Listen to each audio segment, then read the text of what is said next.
जाविया किसी की?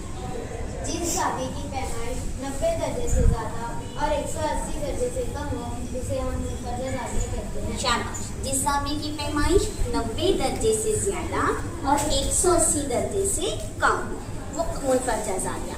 तो आप मुझे मुनफरदा जाविया बनाकर बताएं।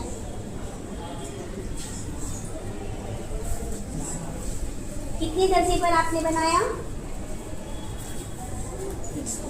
120 दर्जे। तो कहाँ है ये मुनफरदा जाविया? यहाँ है या यहाँ है? ये जो काला हिस्सा है ये मुनफरदा जाविया।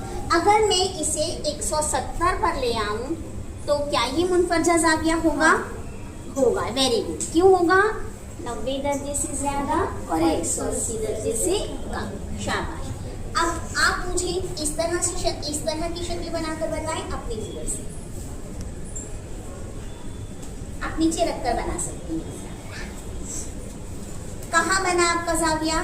कौन सा जाविया है मुनफरदा जाविया? बताइए। शाबाश। अब आप मुझे बनाकर बताएं मुनफरदा जाविया।